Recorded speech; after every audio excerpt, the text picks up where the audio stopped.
Listen carefully. Most people believe their greatest enemy lives somewhere outside them. They blame difficult people, unfair circumstances, bad luck, or the endless pressures of modern life. They spend years trying to rearrange the world, convinced that peace will finally arrive once everything around them changes. The Stoics saw a different reality. Marcus Aurelius, the Roman emperor who governed an empire while surrounded by betrayal, war, and disease, wrote a simple truth to himself in Meditations. You have power over your mind, not outside events. Realize this, and you will find strength. He was not writing those words from a peaceful monastery. He wrote them while carrying responsibilities that would crush most people. His strength did not come from escaping hardship. It came from mastering the only territory that was ever truly his own mind. This is the lesson that only a small number of people ever understand.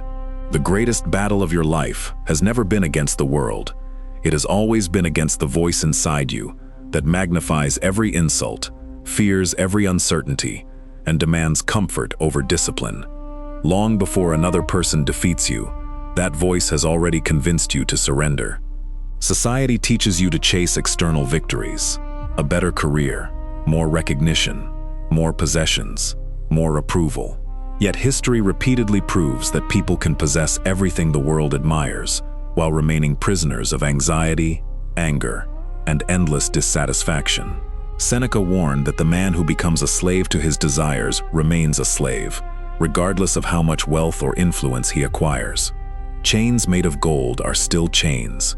Look around. People wake up and immediately surrender control of their thoughts.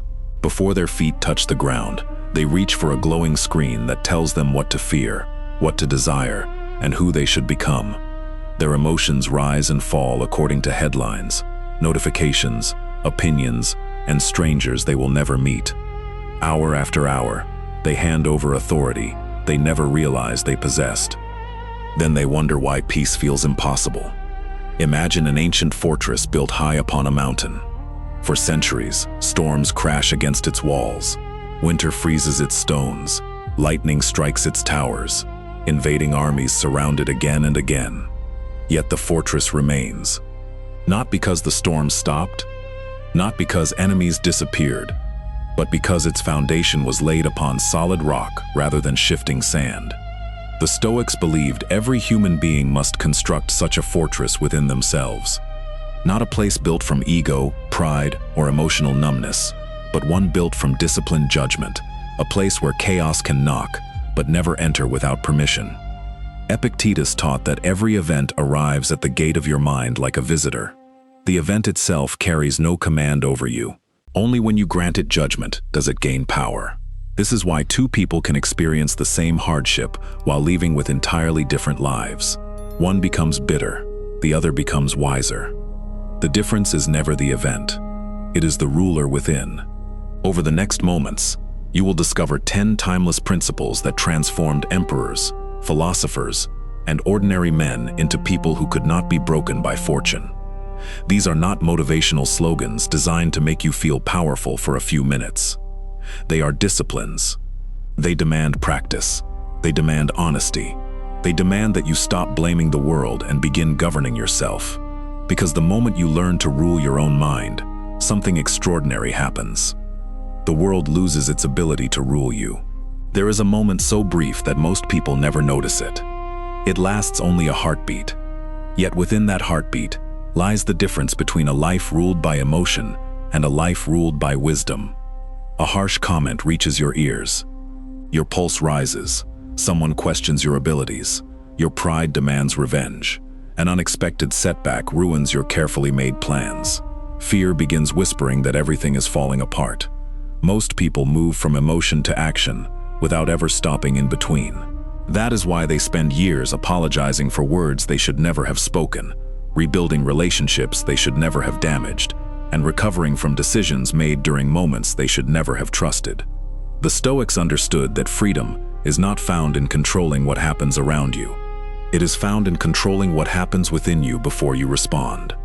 Epictetus taught that people are disturbed not by events themselves, but by the judgments they make about those events.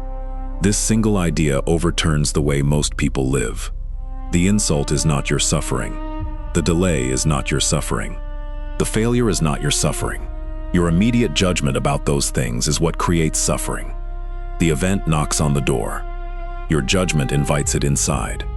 Marcus Aurelius constantly reminded himself that every impression arriving in the mind should first be examined rather than believed. Before anger becomes speech, before fear becomes retreat, before disappointment becomes despair, ask a simple question. Is this truly within my control, or is my imagination trying to rule me? Few people ever ask this. Instead, they obey every emotion as though it were a king issuing commands. Imagine standing beside a great river after a violent storm. The current is fierce, carrying broken branches, mud, and debris at incredible speed. A careless person jumps into the water and is immediately swept away. A wise person watches from the shore. Thoughts and emotions behave in exactly the same way. Anger rushes through the mind. Fear follows. Resentment arrives. So does envy. None of these emotions ask permission before appearing.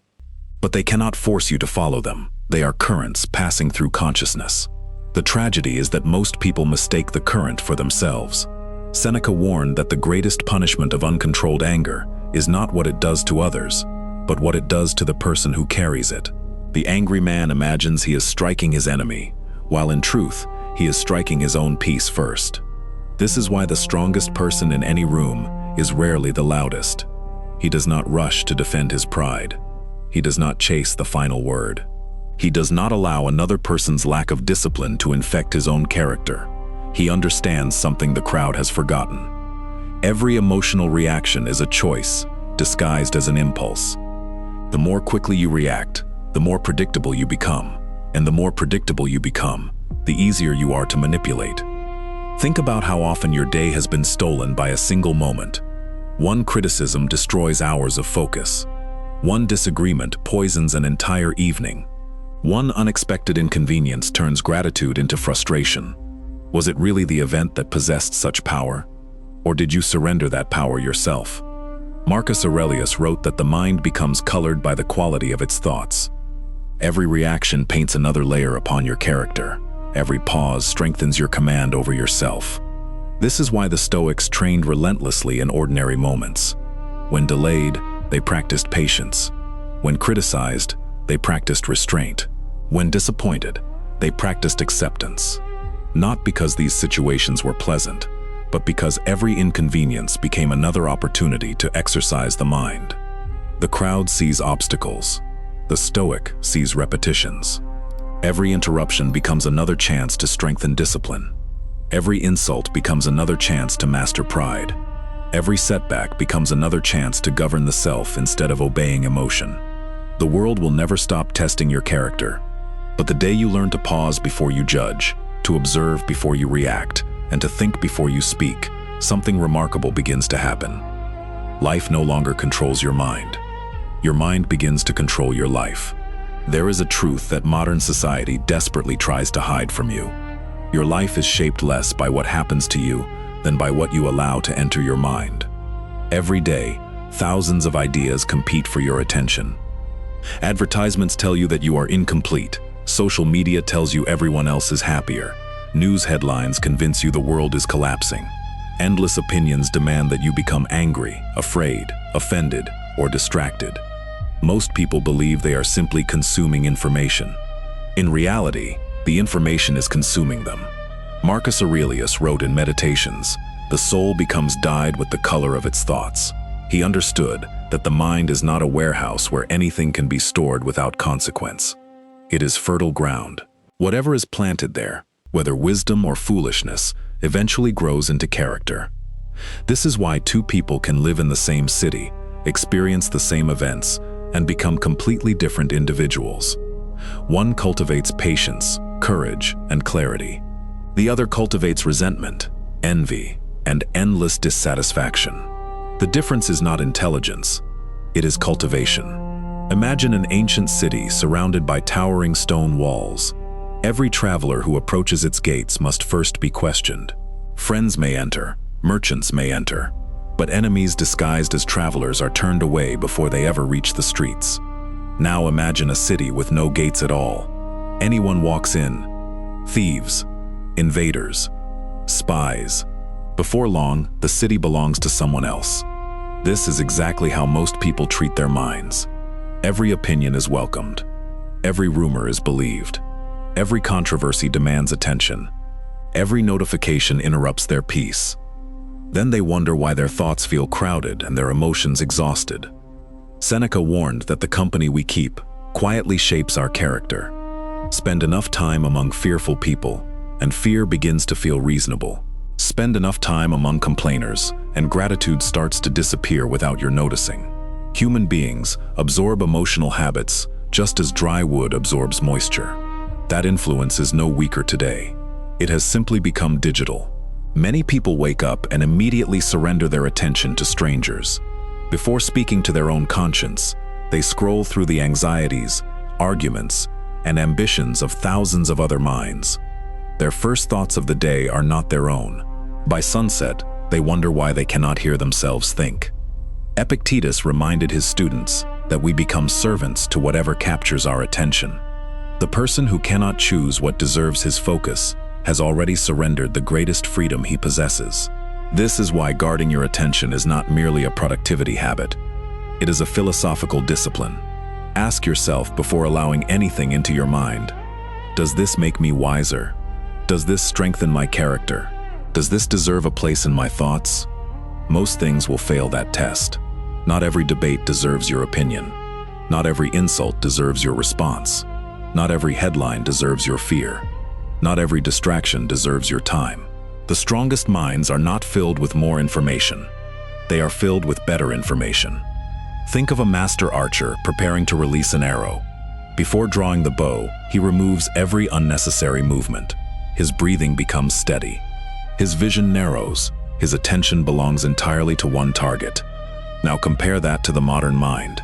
It jumps from message to message, from headline to headline, from entertainment to entertainment, from worry to worry. Then it complains that it cannot focus. The problem is not a lack of ability, it is a lack of discipline.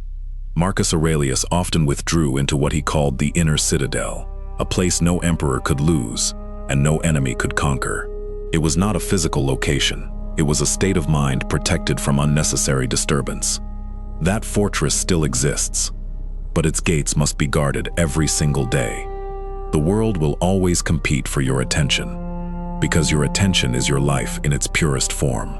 Wherever it rests long enough, your character slowly follows. Protect it with the seriousness of a soldier defending the walls of his final stronghold, because the mind you refuse to guard today may become the prison you cannot escape tomorrow. There is a hidden chain that binds millions of people, yet almost no one can see it. It has no weight, it makes no sound, and still, it controls their decisions every single day. It is the desire to be approved.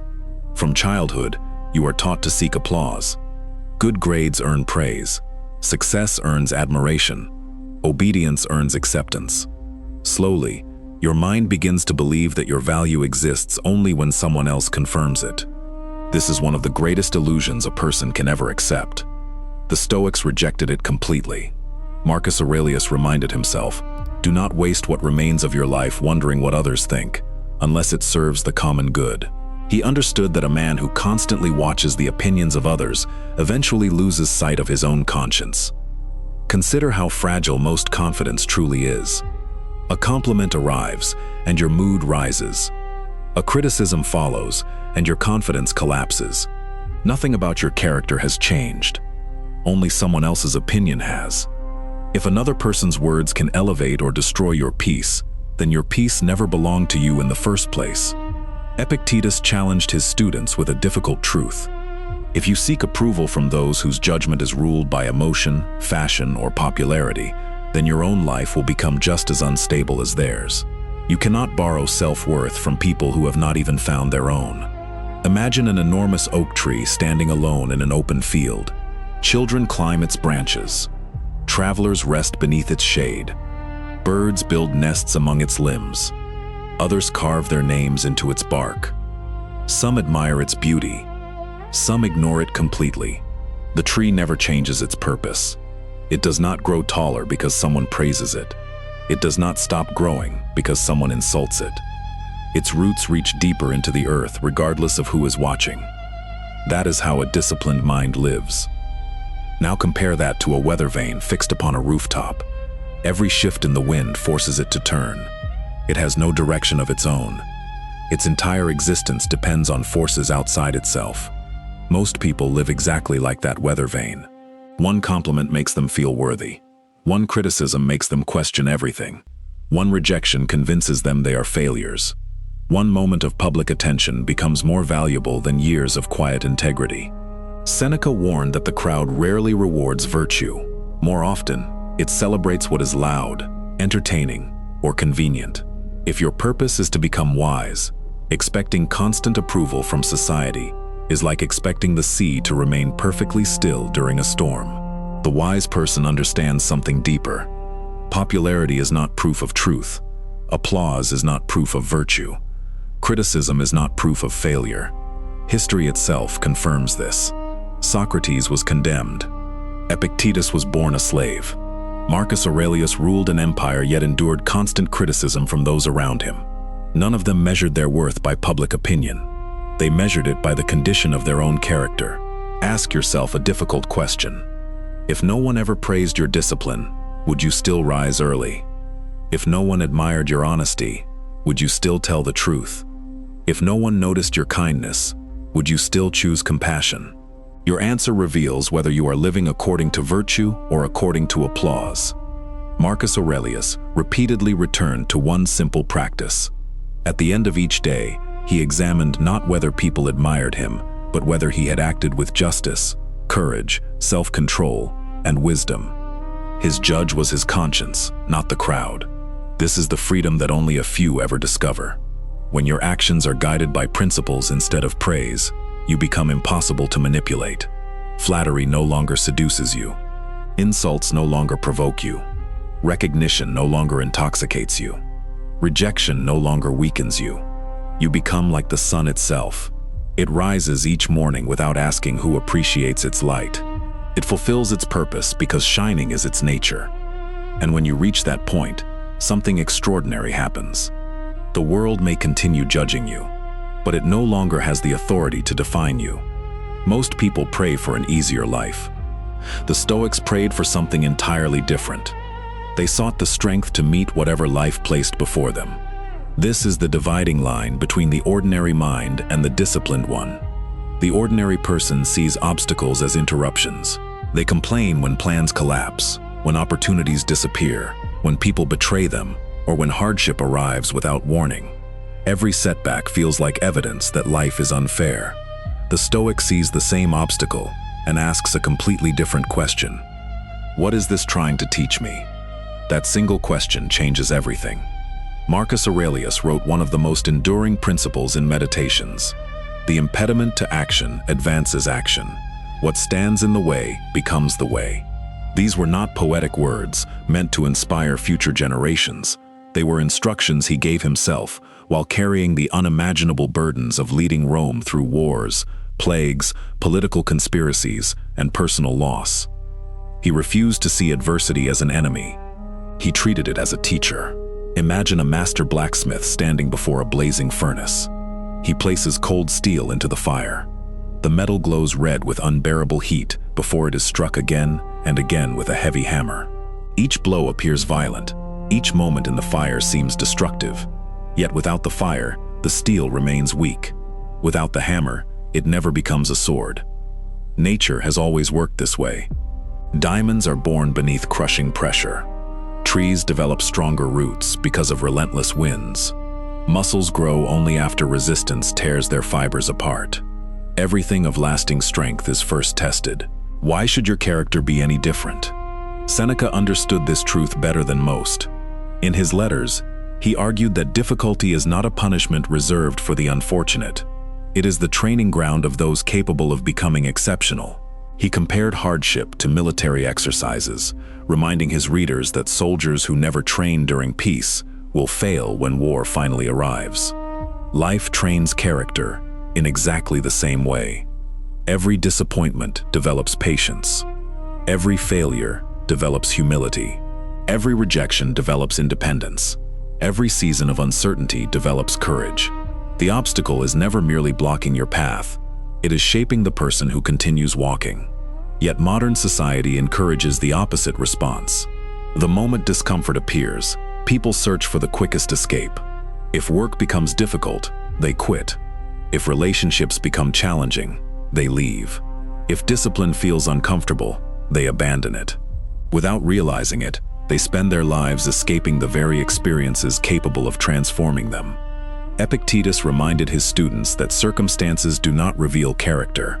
They reveal whether character has already been built. Anyone can appear calm when life is generous. Anyone can appear confident when success comes easily. The true examination begins when fortune changes. Can you remain honest when deception would benefit you? Can you remain disciplined when no one is watching? Can you remain composed when insulted? Can you continue moving forward after failure? These are the questions that separate appearance from reality. Think of the ocean during a violent storm. Small boats are thrown helplessly from wave to wave, but deep beneath the surface, the water remains remarkably still. The storm has not disappeared. Its reach has simply ended. The Stoic strives to become like those deep waters. He does not waste energy demanding calm seas. He develops a depth the storm cannot disturb. From this moment forward, stop asking why life has become difficult. Ask instead, what strength this difficulty is demanding from you. Perhaps it is patience. Perhaps courage. Perhaps self-control. Perhaps resilience you did not know you possessed. Because every obstacle carries within it the raw material of your next transformation. The crowd sees suffering and retreats. The disciplined mind sees resistance and grows stronger. And one day, when others wonder how you became so calm under pressure, they will never realize the truth. Your greatest teacher was never success. It was every obstacle you refused to run from. There is a ruler more powerful than any emperor who has ever lived. It commands kings and laborers alike. It has started wars, destroyed families, corrupted governments, and robbed countless people of peace. Its name is desire without discipline. Most people spend their entire lives believing they are free, yet every decision they make is quietly directed by what they crave. They crave comfort over growth, entertainment over reflection, pleasure over purpose, recognition over integrity. They move from one desire to another, convinced that the next achievement, possession, or experience will finally satisfy them. It never does. Seneca observed that the poor man is not the one who owns little, but the one who endlessly wants more. This was not a criticism of ambition. It was a warning about dependence. The moment your happiness requires one more promotion, one more purchase, one more compliment, or one more victory, your peace no longer belongs to you. It belongs to your desires. Imagine a traveler crossing an endless desert. In the distance, he sees water. He walks toward it with hope, only to discover it was a mirage. Before disappointment can settle, another appears farther ahead. Again he walks. Again it disappears. His exhaustion is not caused by the desert alone. It is caused by chasing illusions. Modern life has become a desert filled with mirages. More followers, more possessions, more status, more comfort, more distractions.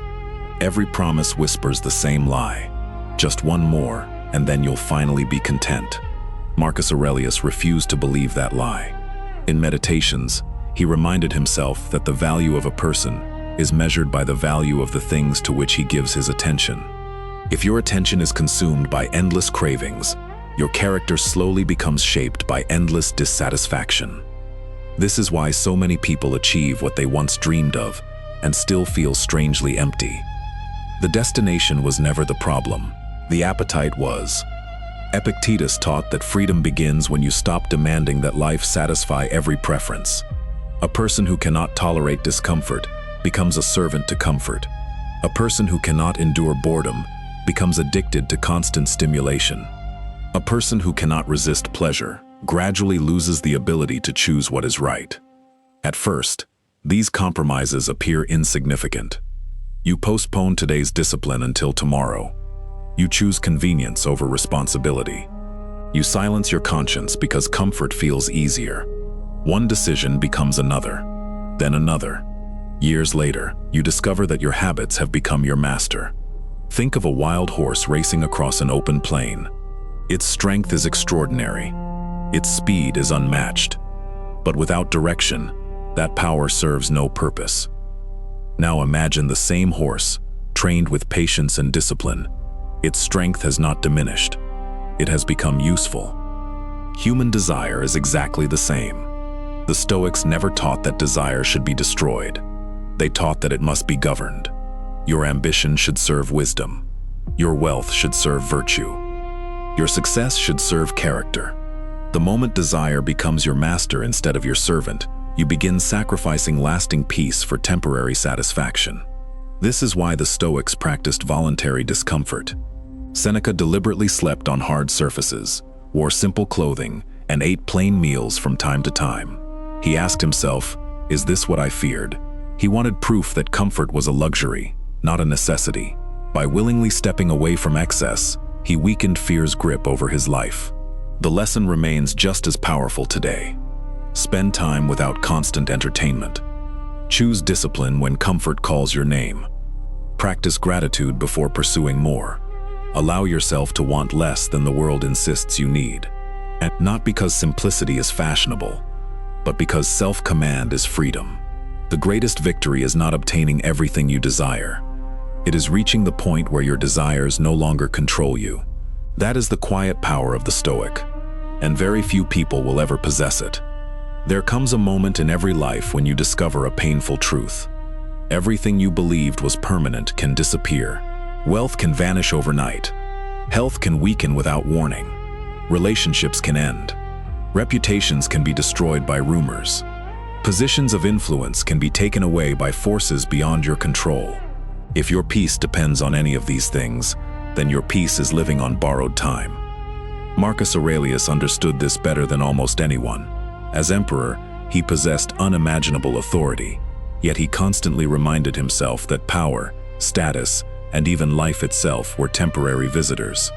In Meditations, he urged himself not to build his identity upon what fortune gives, because fortune always reserves the right to take it back.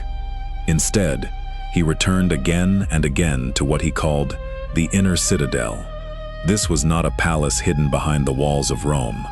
It was the fortress of a disciplined mind, a place no enemy could invade, a place no betrayal could corrupt, a place no misfortune could burn to the ground. Most people never build this fortress. Instead, they construct their lives upon foundations that constantly move. Their confidence depends on success. Their happiness depends on comfort. Their identity depends on the opinions of others.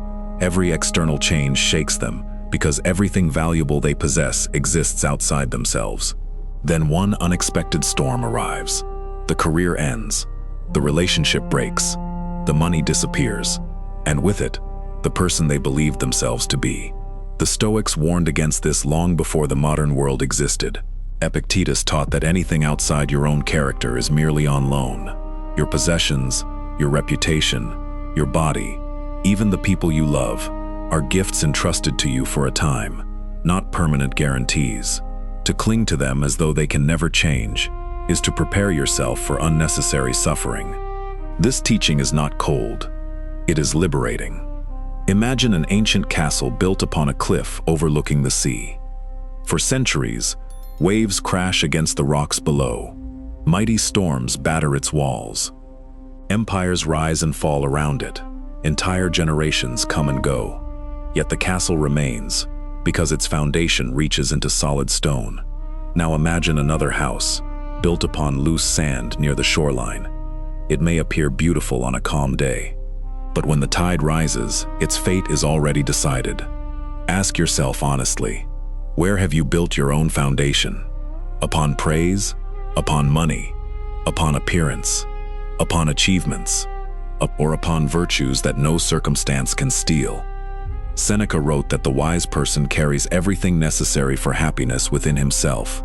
He does not reject success or friendship or comfort. He simply refuses to become dependent upon them. He enjoys them while they are present and releases them with dignity when they are gone. This is the difference between possession and attachment. The Stoic possesses many things. He is possessed by none of them. That distinction changes an entire life. When you stop tying your identity to temporary circumstances, fear begins to lose its authority. You no longer panic at every setback. You no longer cling desperately to every success. You stop living in constant anxiety over what tomorrow might take away. Instead, you begin investing in what grows stronger with time. Wisdom, justice, courage, self-control. These cannot be stolen by thieves. They cannot be erased by failure. They cannot be taken by illness. They remain yours as long as you continue choosing them. The crowd spends decades strengthening everything outside themselves while neglecting the only fortress that truly matters. The Stoic does the opposite. He builds his inner citadel stone by stone, thought by thought, decision by decision. And eventually, something remarkable happens. Life may still shake the world around him, but it never reaches the place where his true strength resides. Look around you. Every day, millions of people wake up believing they are making their own decisions. Yet most of them are simply following invisible currents. They wear what others wear. They repeat what others believe. They chase the same symbols of success. They fear standing alone more than they fear living an unexamined life. The Stoics recognized this danger long before the modern world amplified it. Seneca repeatedly warned against allowing the crowd to become your teacher. In one of his letters, he observed that the greatest threat to wisdom is not open opposition, but unconscious imitation. We slowly become like the people we spend our time with, adopting their fears, ambitions, and habits without ever questioning whether they deserve a place in our lives. This is why the majority rarely arrive anywhere extraordinary. They spend their lives following one another in circles. Imagine a vast flock of birds flying across the sky. One bird suddenly changes direction. Without understanding why, hundreds follow, then thousands. None of them pause to ask whether the new path leads towards safety or danger. The movement of the flock becomes more important than the truth. Human beings often behave the same way. A popular opinion appears. A new trend spreads. A public outrage begins. Within hours, countless people adopt the same emotions without examining whether those emotions belong to them. Marcus Aurelius refused to surrender his judgment in this way. Though surrounded by advisors, politicians, soldiers, and philosophers, he constantly reminded himself that another person's conviction is not evidence of truth. Every idea must first stand before the tribunal of reason. This discipline has become even more essential today. Modern society rewards speed over reflection. The loudest voice often receives more attention than the wisest one. People react before they investigate. They condemn before they understand. They imitate before they think. And in doing so, they gradually lose the ability to recognize their own conscience. Epictetus taught that every person must distinguish between what belongs to the crowd and what belongs to reason. The opinions of others are outside your control. Your judgment remains entirely your own. To surrender that judgment, simply because many people disagree, is to abandon the very faculty that makes you free. Think of an eagle soaring high above a mountain range. Far below, smaller birds scatter in every direction whenever a sudden noise echoes through the valley. Their flight is frantic because they see only what is immediately before them. The eagle sees something entirely different. From its height, the landscape becomes clear. Storms can be seen long before they arrive. Safe paths reveal themselves. Distance creates understanding. The Stoic seeks this higher perspective. Not to feel superior, not to withdraw from humanity, but to escape the confusion that comes from living inside the constant noise of the crowd. This does not mean rejecting society. Marcus Aurelius believed deeply in serving others with justice and compassion. He reminded himself that human beings are made to work together, just as the hands, feet, and eyes cooperate within one body. Wisdom is not isolation. It is participation without surrender. Help others. Respect others. Listen carefully, but never allow another person's fear to become your fear. Never mistake popularity for principle. Never exchange truth for acceptance. Seneca advised choosing companions who encourage your highest character rather than your weakest impulses. One disciplined friend is more valuable than 100 companions who celebrate your excuses. Character spreads quietly from one soul to another. So does mediocrity. Ask yourself each evening, who influenced my thinking today? Did I act according to reason? Or did I simply follow the emotional current around me? These questions matter because every day you are becoming someone. The only uncertainty is whether you are becoming the person your conscience calls you to be, or merely another reflection of the crowd. The world will always invite you to think less, react faster, and blend into the noise. The Stoic accepts a different invitation: to rise above the noise without abandoning humanity, to stand apart without becoming arrogant, to walk with the crowd when virtue requires it, and to walk alone whenever truth demands it. There is one truth that every human being knows, yet almost everyone spends their life avoiding. You will die. Not someday in theory, not as an abstract philosophical idea. You. One day, your voice will fall silent. Your plans will remain unfinished. Your name will eventually be spoken for the last time. Most people fear this thought.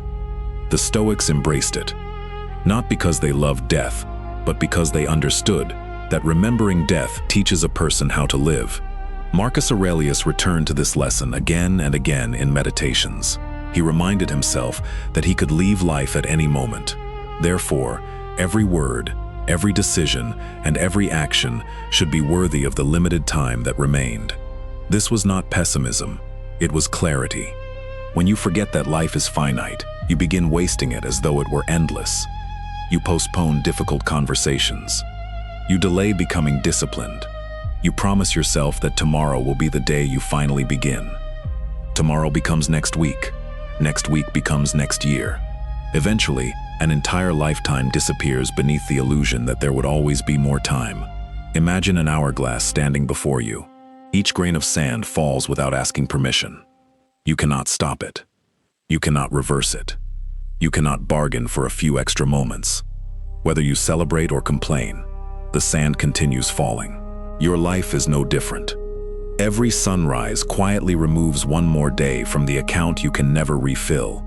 Yet look at how casually most people spend this priceless currency. Hours disappear into meaningless arguments. Entire evenings are surrendered to endless distractions. Years are sacrificed, chasing approval from people whose opinions will soon be forgotten. Then, when old age arrives, they wonder where their life went. Seneca addressed this tragedy with remarkable honesty. In On the Shortness of Life, he argued that life is not truly short.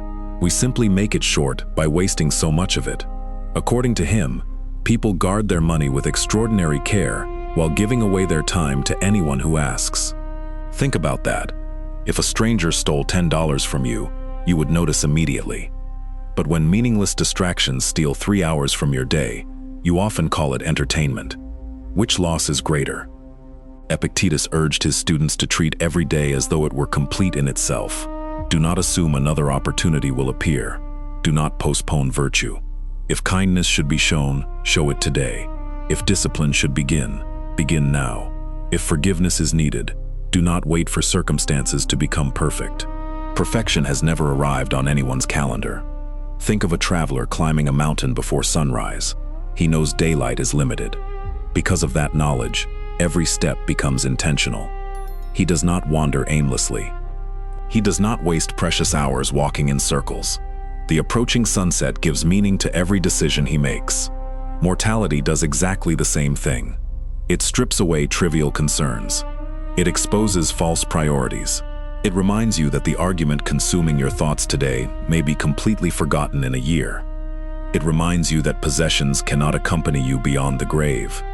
It reminds you that status fades, applause ends, and wealth eventually belongs to someone else. Only one question remains. Who did you become while you were here? Did you cultivate wisdom? Did you practice justice? Did you master your desires? Did you strengthen your character? Or did you spend your years pursuing things that disappeared the moment your life ended? The Stoics never used death to inspire fear. They used it to awaken urgency. The awareness of death transforms ordinary mornings into gifts. It transforms discipline from a burden into a privilege. It transforms every act of virtue into something infinitely valuable because it can never be repeated in exactly the same way again. One day, the final grain of sand will fall.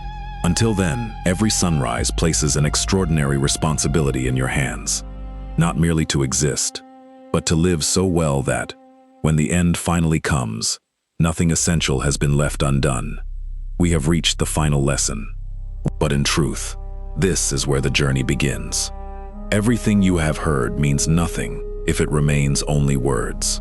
Philosophy was never meant to decorate the mind with beautiful ideas. The Stoics rejected empty knowledge because they understood a difficult truth. A person is not transformed by what they know. They are transformed by what they practice. Marcus Aurelius never intended Meditations to become a famous book. He wrote it as a private conversation with himself.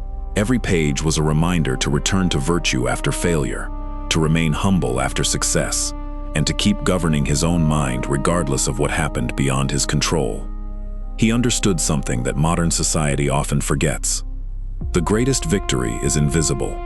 It is not winning an argument. It is not becoming famous. It is not collecting wealth or admiration. The greatest victory is waking each morning with command over your own thoughts. Imagine a king who rules a vast empire. His armies are feared.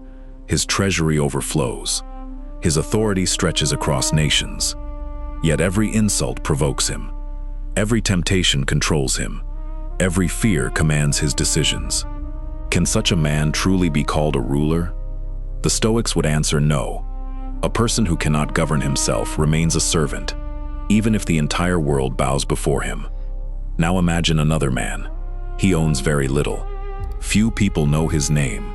His life appears ordinary, yet he rises each day with discipline. He speaks with restraint. He acts with justice. He accepts what he cannot control and devotes his strength to what he can. His peace cannot be purchased, threatened, or manipulated. Which of these two men is truly free?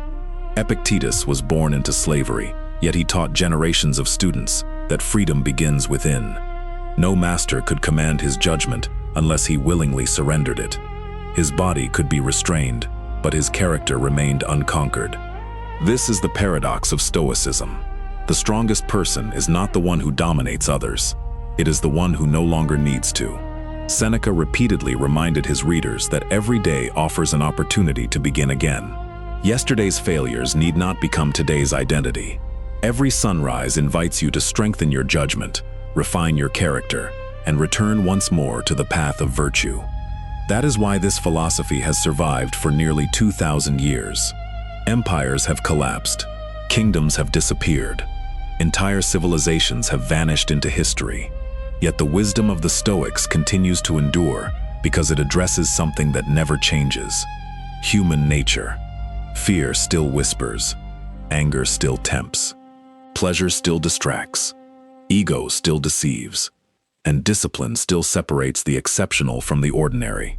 So, beginning today, guard your attention as though it were your greatest treasure. Pause before reacting. Welcome hardship as a teacher. Seek virtue instead of applause. Master desire before desire masters you. Build your inner citadel until no storm can shake it. Rise above the noise of the crowd without losing compassion for those still trapped within it. Remember that your time is finite, and let that awareness give purpose to every choice you make. Most importantly, return to these principles every single day, not because perfection is possible, but because progress is. Marcus Aurelius wrote, "Waste no more time arguing about what a good man should be one." Those words are as powerful today as they were nearly 2 millennia ago. The world does not need more people who speak about discipline. It needs more people who live it. One decision, one thought, one action at a time. And perhaps, years from now, when chaos surrounds everyone else, people will wonder why you remain calm. They will search for some secret you possess. They will assume you were born different. But you will know the truth. You simply chose, day after day, to become the ruler of the only kingdom that was ever truly yours, your own mind. If this philosophy challenged the way you think, subscribe to Stoic Heritage and join a community dedicated to timeless wisdom, disciplined living, and inner mastery. Share in the comments which Stoic lesson spoke to you most, and remember, the world may never be fully under your control, but your character always can be.